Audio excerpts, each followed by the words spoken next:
Who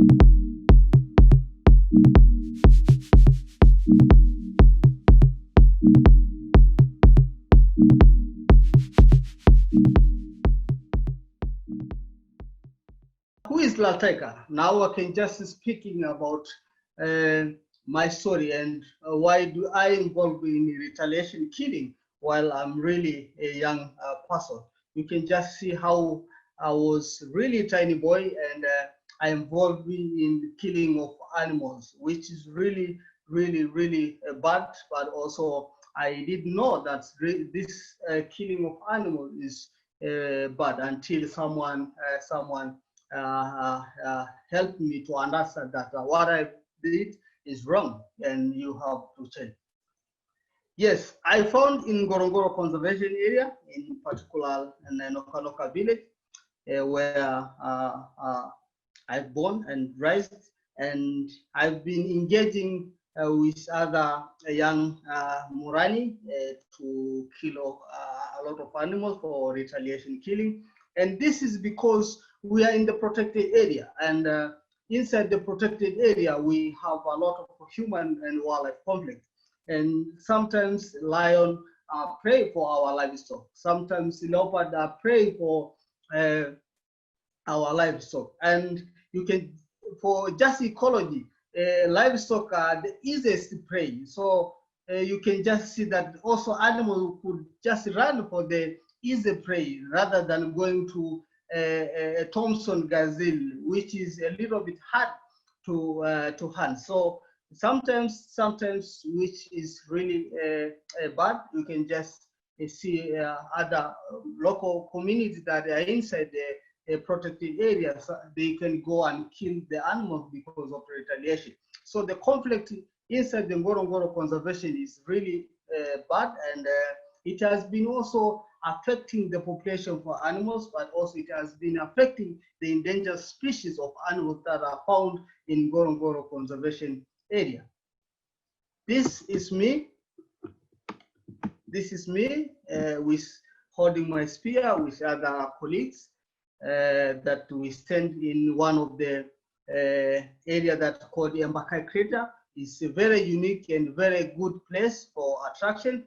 But what we are doing here is we're waiting for one of the lion that has been killing our livestock. So we have a lot of dogs, and we are trying to seek for the lion who killing our livestock.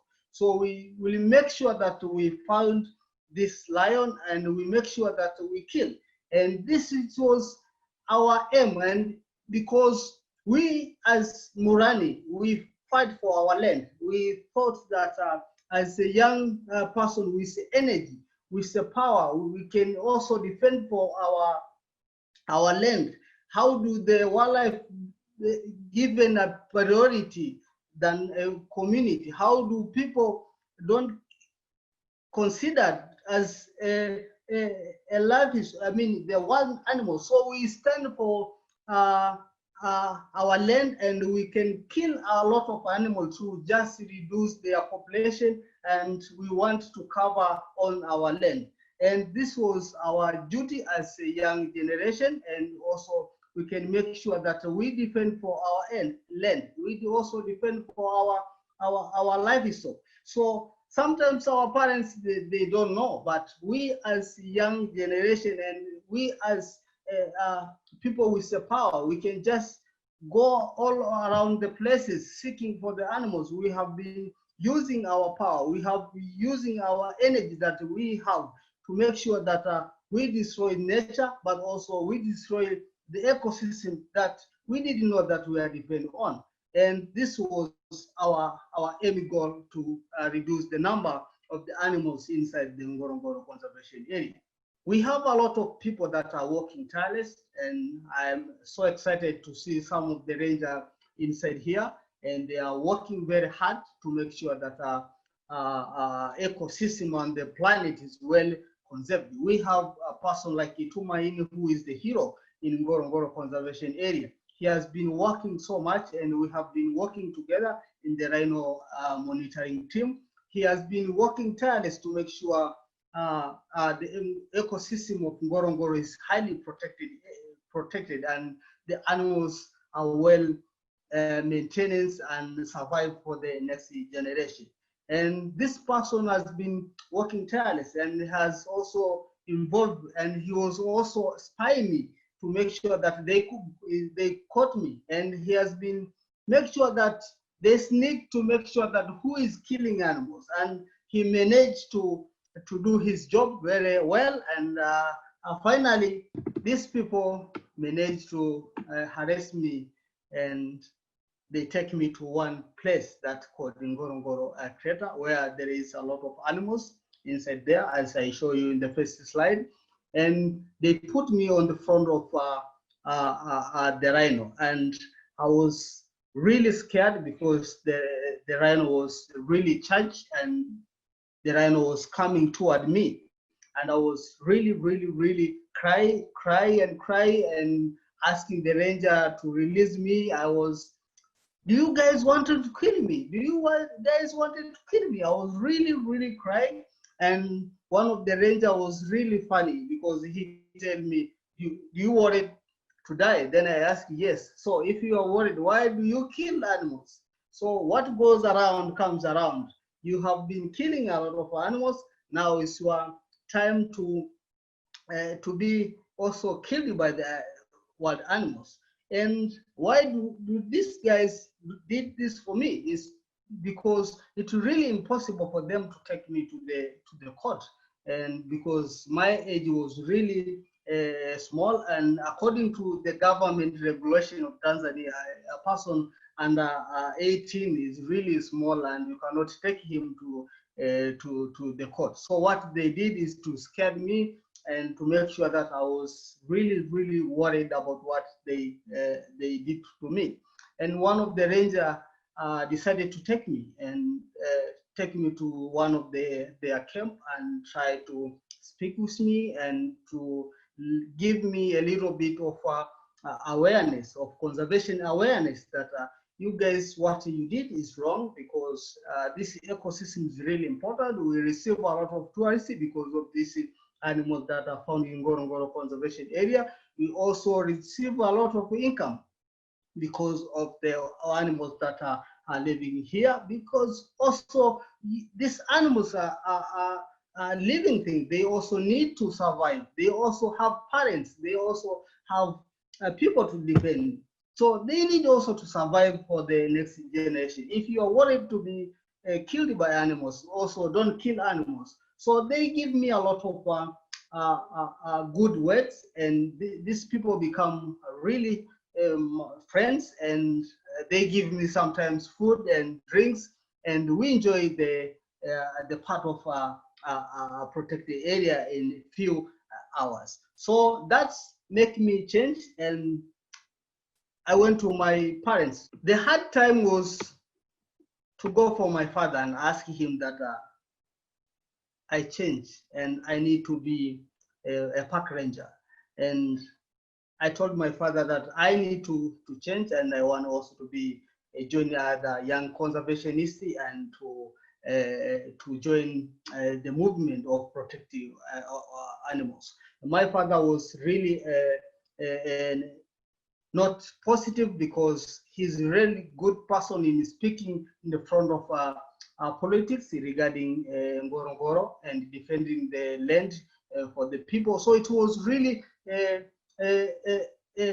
bad idea for me to change, because my father is a very good person, and the local community trusts him. Is really good person to speak in the front of people, and it's really good to defend the land for livestock. It's really good to speak and defend peoples, but it's not really good to defend wildlife. So it was really a challenge for me to ask him that I need to be conservationist, because I going against him, which is really a bad idea. And my father decided to kick me outside of his boma, and I stay for other people. I stay for the rangers. I stay for other people who might support me, and they could also help me for my career, because my dad could not agree. So this is my journey to conservation, and I've been get support from other people and from Ngorongoro Conservation Area, and they started paying me the school fee and also helped me. I went to one of the school that called Patience Wildlife Institute that training upcoming rangers, and I went there for 1 year and I become a wildlife ranger. I also went to Mweka Wildlife College, whereby they training upcoming wildlife manager, and I went and finished my bachelor degree in wildlife management in Mweka. I joining the team of park rangers, and I've been working as a rhino monitoring teams, and I've been working in Ngorongoro conservation, and also I've been joining with other people working tireless to make sure that we protect Ngorongoro, we protect the ecosystem. So we have been arresting a lot of people that are killing animals. If you see my left picture, is a poaching camp where we found a lot of wildebeest have been killed by the wire snare, and it has been really, really painful if you see a lot of animals die because of the few people killing a lot of animals for just nonsense, just to let this animal die. They're just selling for very cheap money, but we lose our resource, we lose our animals, and they're just getting very cheap. We did a lot of good job in Ngorongoro Conservation Area, and it was really positive, and I'm really glad to be a part of conservation, and I'm also really happy to join with other rangers and to defend this very beautiful landscape of Ngorongoro conservation and their animals. Here you see, this is Manonge. She's a little elephant that one of his mother was poisoned by the local community, and they just put watermelon, the poison, and the watermelon has been killing a lot of elephants in our area. And this is me that is sitting with my little nice background of elephant. If you sit in the wilderness, you can just have a really nice place. It's a really good place to stay, and it is stress-free. You can just stay there. There's no a lot of noise. There's no nothing. You just listen to very good sound of animals. You can just singing with birds. You can just hear a lot of hyenas sound, which is really fascinating me, and I was really enjoying be a part of conservation, and I really enjoying it. As a person that changed, I realized that human and wildlife conflict is really increasing, and I decided to make sure that how could I also be a part of change, not only myself, but also how should I change my community to also be a part of conservation. So I decided to start this really amazing project that called Ngorongoro Biodiversity Conservation Project, that become the link between the Ngorongoro Conservation Area that has been given a mandate to protect Ngorongoro, but also how should I become a link between the community and the Ngorongoro Conservation Area. So I decided this project that could be a bridge between the community and the Ngorongoro Conservation Area that has been given a mandate to make sure that the Ngorongoro is existing. So to reduce human and wildlife conflict, it needs awareness. It also needs people to speak. Also need people like us who change from a bad person to a good person. And how should I also be involving myself to make sure that other young generation change. So I decided this amazing project, and we have been working with other team, and this is also Tumaini, who has been snaking me to make sure that they caught me, and this also is Matei Makutiani, and we have also Amana, which is inside here, and we also have these people amazing from USA, and they have been really helpful to make sure that we change the community of Ngorongoro Conservation Area.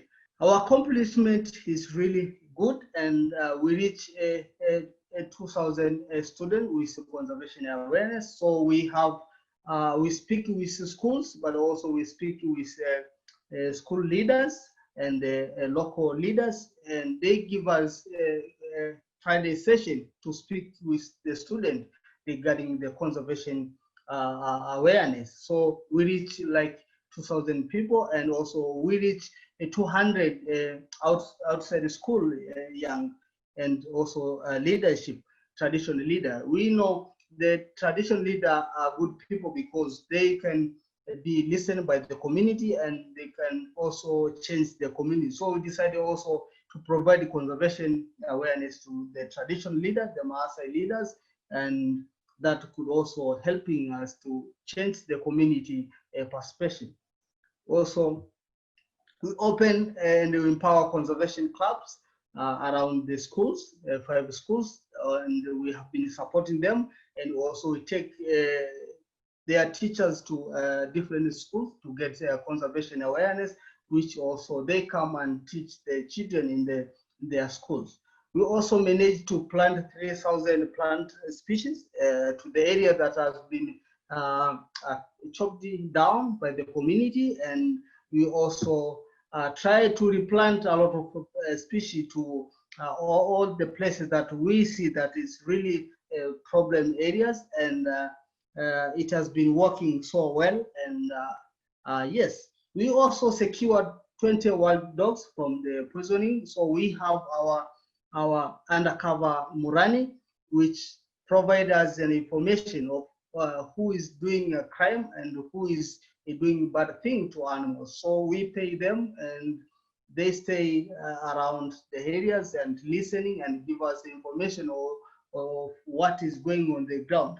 And it has been working so well, and we secure these 20 wild dogs from the poisoning, and it was really become important because these people are working with passion, and it's really dangerous because sometimes if the community know that they are also snaking, they might be in the bad situation, but they are working tireless and they are committed to make sure that they also save wildlife.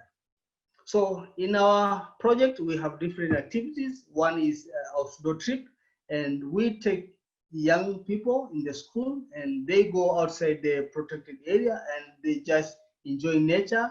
And we also appreciate what we are teaching them, because some of them, they don't know even what we are saying. So we take them from schools, and we take them to a protected area and stay there. We camp, and they also enjoying the wilderness, and also they also become a part of changing their community. We try to change the perception that their parents or our parents building to them, and also we make sure that we are sailing in the same boat of conservation.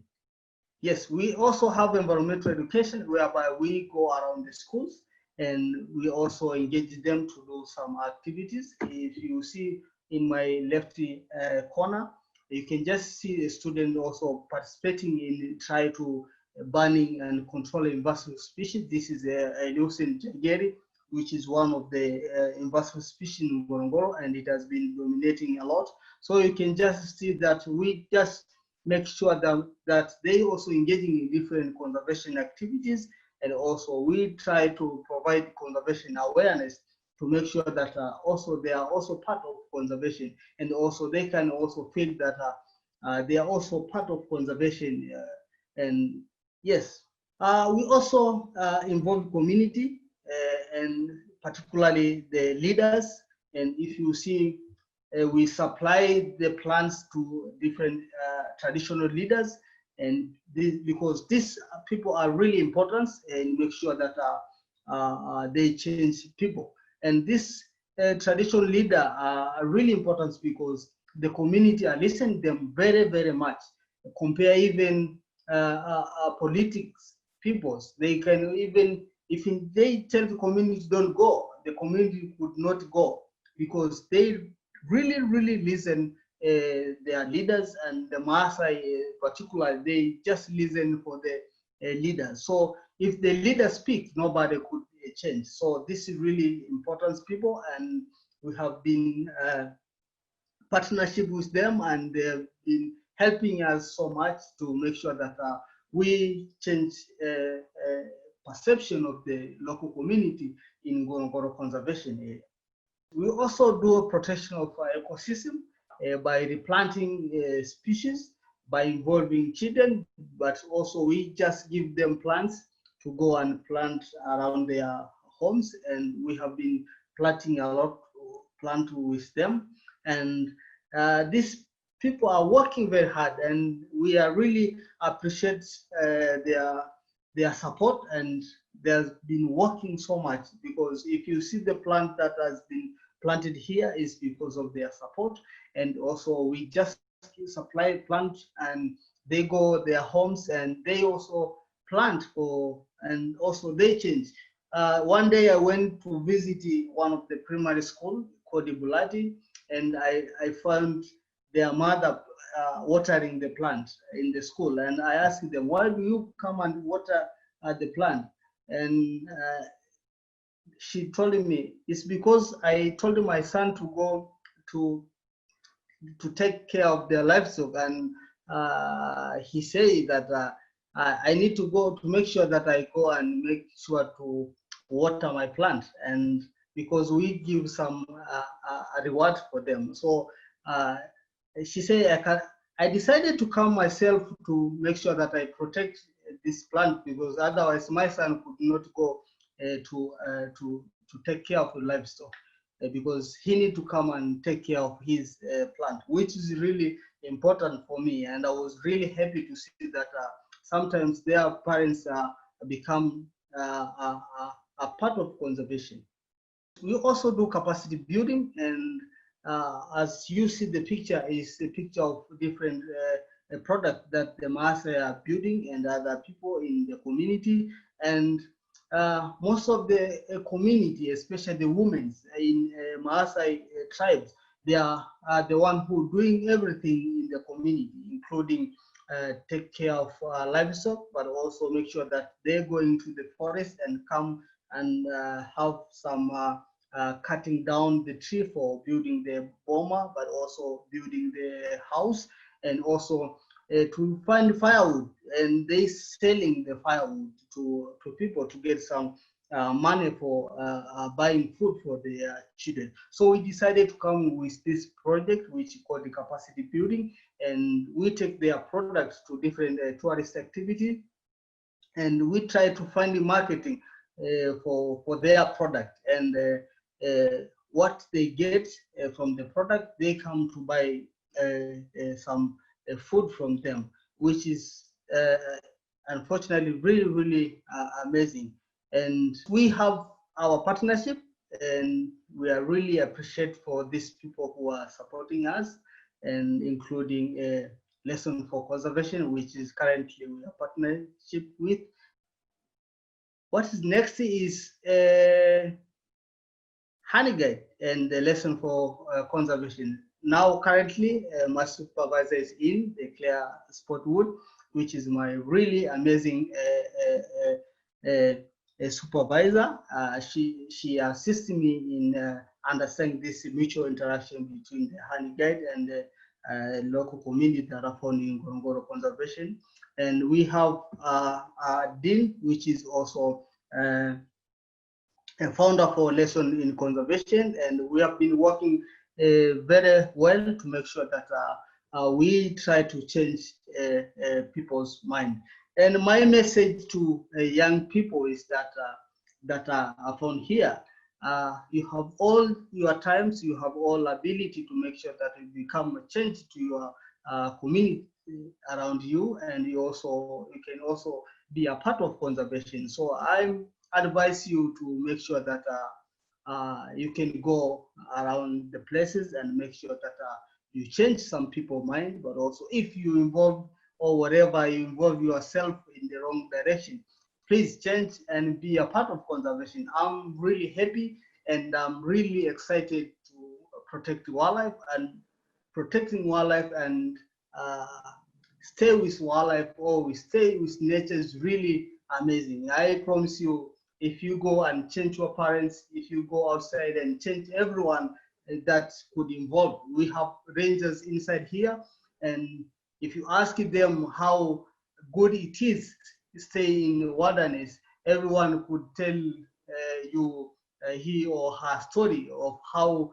wilderness is really beautiful and how they enjoy staying with the animals and how is excited. Thank you so much for listening, and I'm looking forward to hear from you. Thank you. You did a fantastic job. You can be incredibly proud of yourself, and I'm sure everyone here has drawn inspiration from you, just as I did. So my question, and I've heard a little bit about it before, is which experience during your time as a ranger in the field do you think you were closest to wildlife, where you feared for your life potentially the most, where you thought, oh no, this is not safe anymore? Can you tell some of the people tonight which scared you the most? Wow, it's really it's a nice question, because being a conservationist is really it's a war. First, it's a war because most of the people wanted to kill animals, but also they might wanted to kill you. One day, I went with my colleagues to the patrol, and fortunately, we found two people who are poaching inside the Ngorongoro conservation, and they have arrows, and they didn't know that I'm nearby, or so they just saw my colleagues. So he wanted to throw the arrow to him. So I decided to shoot my firearm because we are not allowed to kill and to scare, but we are allowed to scare them. And my colleague, he left the job, and he told me, oh, no, I don't need any more of this. I wanted to lose my life because of wildlife. So why should I lose my life because of protecting wildlife? I need to quit my job. So he quit the job and he went to do the business. But currently, he need to go back again, which is too late because you cannot get back again because you quit your job. So he regrets, but I'm really happy that I saved his life and I still here. It's really like, yes, it's really sometimes you say, you give up that, oh, this is shit. Let me also quit. But sometimes you encourage yourself as a ranger, and you encourage yourself that you need to make sure that this fish exists for next generation. And I'm sure the rangers that are inside here, they know how challenging it is to protect wildlife. Fantastic. Thank you, Lal. So I think it's evident for everyone that you literally risked your life and you continue to do so. So you're a wonderful example. Thank you, Lal. Thank you, Dean. Okay, Lal, I see there's a question in the chat. Leah is asking how life has changed in the Maasai area without tourists in the past few months. Wow, this is really a nice question. And of course, most of the Maasai are still exist because they depend on livestock, but also for those who are selling their product, like the Maasai and the other people that we are using to fund the marketing to their products is really a challenge, and they are also affecting their life sometimes. And we still encourage them that all of these issues will go, and the new life sometimes will come, and we enjoy our life as it was before. So the corona has affected everyone in Maasai land, and also the Maasai are very happy to see the tourists in Ngorongoro conservation. They are also happy to dance for the tourists. And now the tourists are not coming to Ngorongoro anymore, which is really stressful for them. And yes. Okay, I see Candace has had her hand up. I'm going to ask her to unmute so she can ask a question.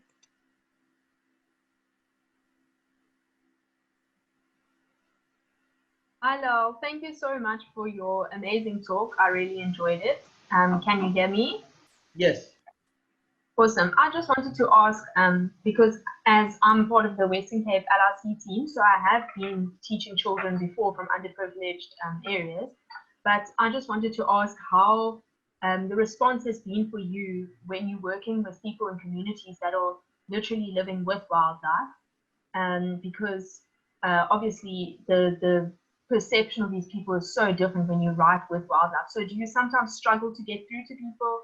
Have you, in your experiences, had to go back many times, or have you had people that come to you and say and refuse to hear your side of the story? Sorry, I know it's actually a few questions in one, but basically just wanting to know about the perception of people to your what your organization does with teaching kids and adults. Thank you. Thanks so much for the really nice question. And yes, perception of the local community sometimes really hard, because I remember we went to with children to plant trees, and the next time we went, we found all the trees that we plant, they were already out and they cut down with species. So it was really a challenge, but we survived, and we don't know who did that. And we still encourage them. We cannot try help them, but also to try to change them. Otherwise, if you're tired, you cannot go ahead. So we is struggling, and we try to make sure that we change their perception, because sometimes they come to you and they say, don't tell our children about conservation, but also we asking, we have the project with women, and also they say, how do you take my wife to tell about conservation? You know, so it's really a challenge, but you just, that's why we try to speak with the local leader, and because they are also big people and the community are listening to them, and they are really helpful. And yes, there is a lot of challenge, but you don't need to give up. You need to be strong. And thank you, Lal, for the good presentation. Then I'm very inspired for that. And I have some questions to you, because I have been staying in Golongolo for a day, I think. So I am at least aware with the conservation area. And then maybe can you tell me how many animals, I mean problematic animals like leopard or lions that were killing your livestock, how many of them did you kill? And how did you manage that this is the animal that killed my livestock, or the indication that you noticed that the animal could be the one that killed the animals? yeah, that's a fantastic question. Yes, if a lion kill animals or eat your uh, livestock, normally they don't go really far. They just hide themselves somewhere for some times, and relaxing and enjoying the sun and waiting for another time. So for us, we just looking the sign, and we try to sneaking and find the location where the lion found.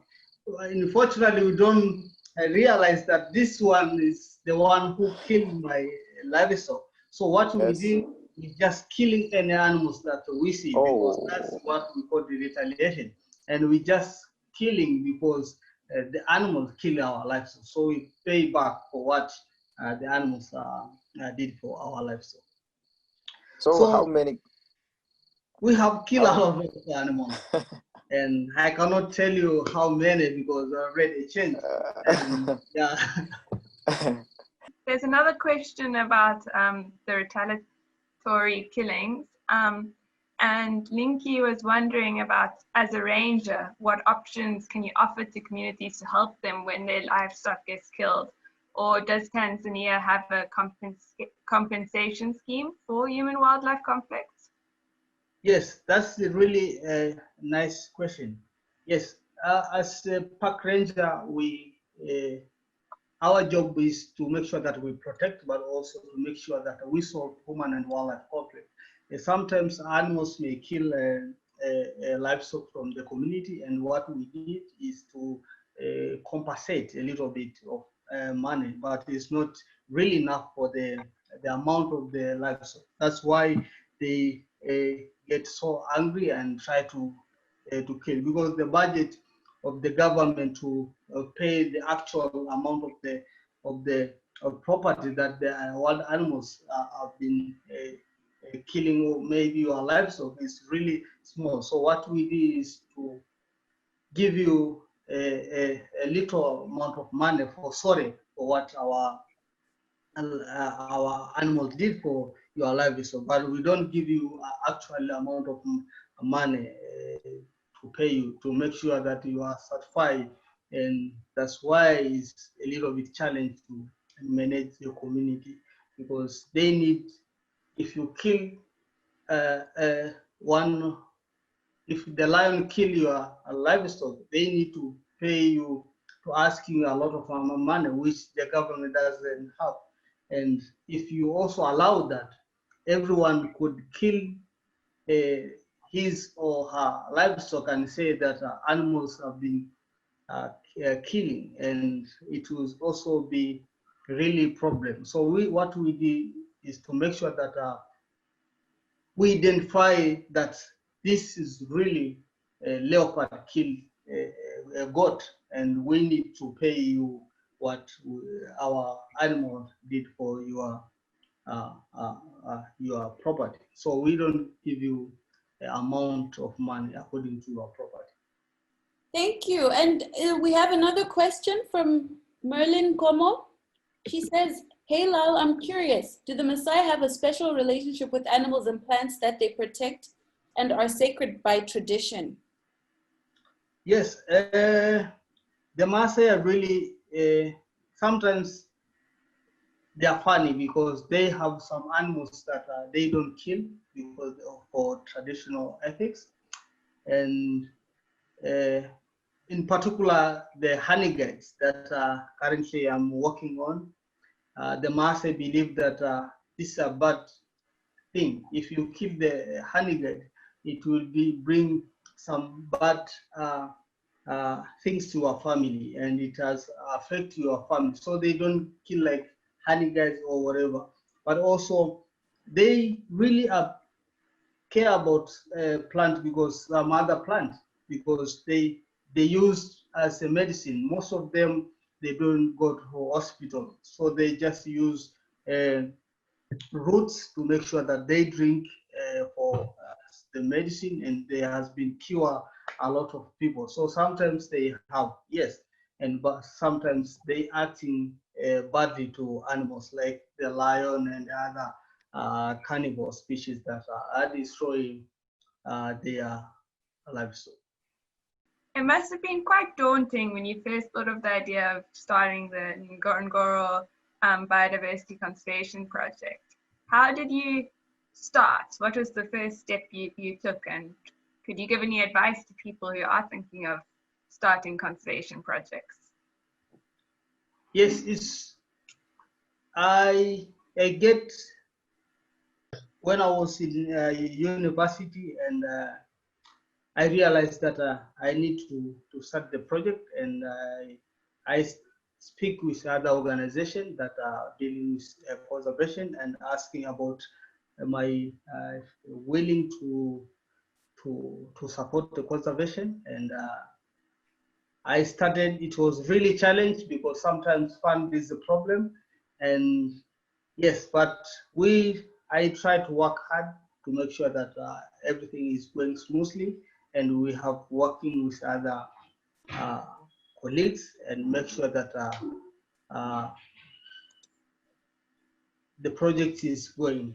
And Yes, we did it. I have two questions. I'm very impressed by your work, but of course we know that conservation in Tanzania depends very much on tourism, as you also said. Now, I don't know whether this has been discussed because I came a bit late. I mean, after now tourism has really collapsed, there's hardly any tourists in the park, yeah?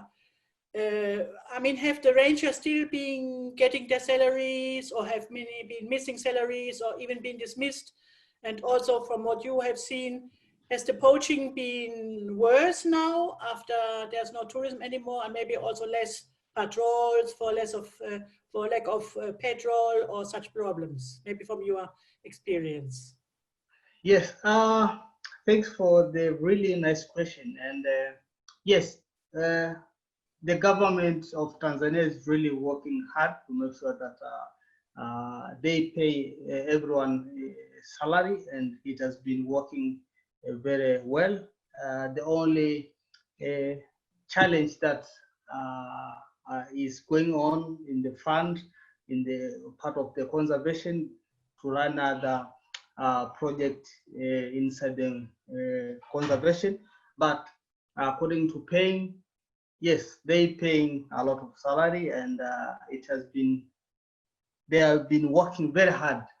The president is working hard to make sure that everyone is happy, and to make sure that the rangers are still working hard to protect the area.